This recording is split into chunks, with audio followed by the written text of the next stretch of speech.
Maker's Mark started production in 1954 and is a manufacturer's brand that provides a physical good product known for its smooth and rich high quality. Maker's uses key components such as limestone purified water to distill the whiskey, red winter wheat instead of rye like most competitors, corn, and malted barley to help achieve its flavor. Their barrels are 100% New American oak, which are seasoned outdoors for a minimum of 9 months, including a full summer, to get rid of bitter tannins inside the wood.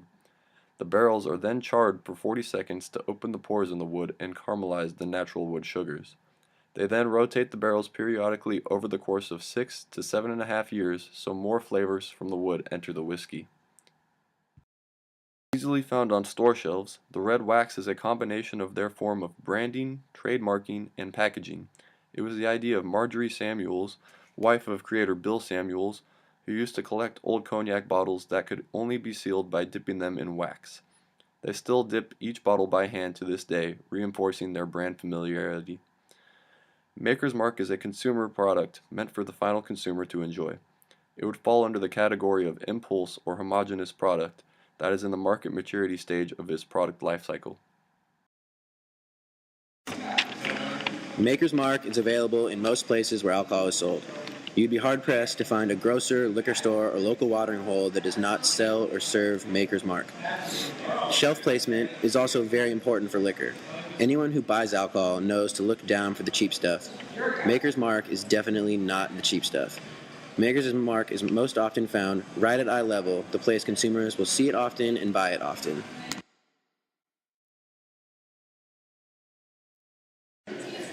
Maker's Mark strives to direct its marketing towards legal purchase age adults. This means all content, whether advertising or marketing, must have content designed to appeal to adults and never be directed towards or primarily appeal to those under legal purchase age. This means being placed in media where at least 75% of the audience is believed to be of legal purchase age. This also carries over to Maker's Mark being featured in the movies. In order for Maker's Mark to be shown in a film, the movie must appeal to a primarily adult audience. The movie also cannot include any irresponsible consumption. This includes underage drinking, excessive drinking, and drinking while driving. Finally, the movie cannot portray any violence or aggression as a result of alcohol.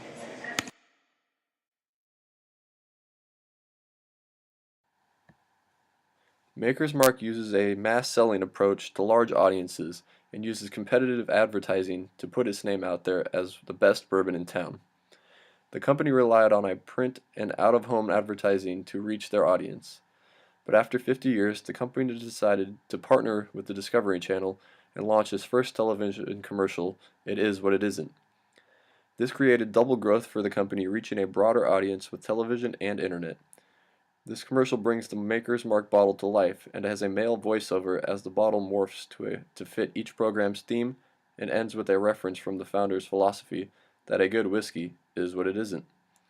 These commercials were premiered before popular season premieres such as The Deadliest Catch, Man vs. Wild, Auction Kings, and Gold Rush. Maker's Mark also has accounts with Pinterest, Instagram, Facebook, and Twitter to reach audiences that enjoy using social media and like sharing things online with their friends.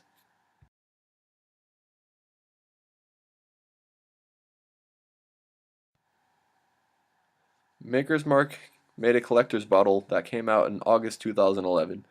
Proceeds from the bottle benefit 21st Century Parks and Habitat for Humanity. The bottle features 3 generations of the Samuels family distillers and is personally signed by Bill Samuels Jr. and Rob Samuels. To date, the proceeds total more than $140,000. Although the retail price of a bottle of Maker's Mark varies with each retailer that sells the product, the company sets administered prices at the top level of its distribution chain. Maker's Mark institutes a prestige pricing strategy on all the retail prices of its bourbon. A 750 milliliter bottle of Maker's Mark bourbon costs the final consumer between 17 and 40% more than other well-known brands of whiskeys and bourbon, which influence the customer's reference price.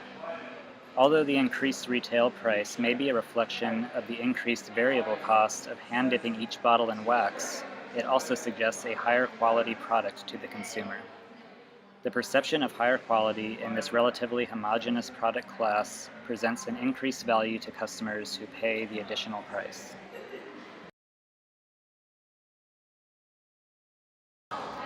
Although it is difficult to find cost data on every level of the markup chain, I have found that the average retail price of $29.99 for a 750 milliliter bottle of Maker's Mark bourbon reflects a markup percentage of approximately 53% from the wholesale price of $13.99. However, many retail outlets will offer discounts in the form of sales price to encourage immediate buying of the product and to appeal to more price-sensitive consumers.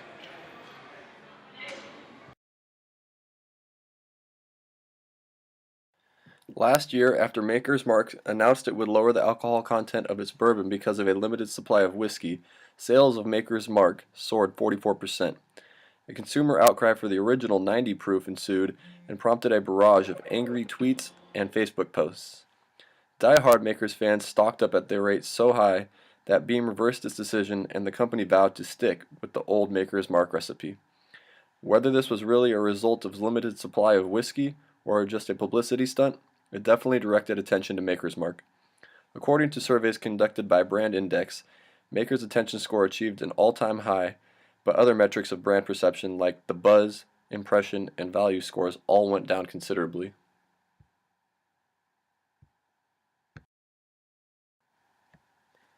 Suntory Holdings Limited, a Japanese company, acquired Beam Incorporated and its portfolio of whiskey, cognac, tequila, and vodka on January 14, 2014 for $13.62 billion.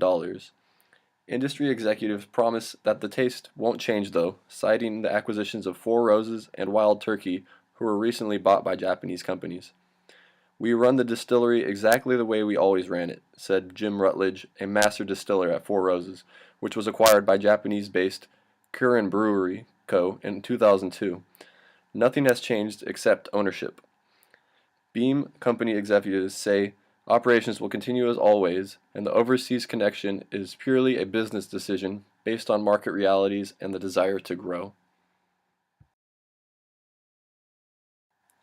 Beginning in 2009, when Makers' sales began to slow, they had to devise a new strategy to expand their share of the pie and persuade a larger group of occasional Makers consumers to consider the brand.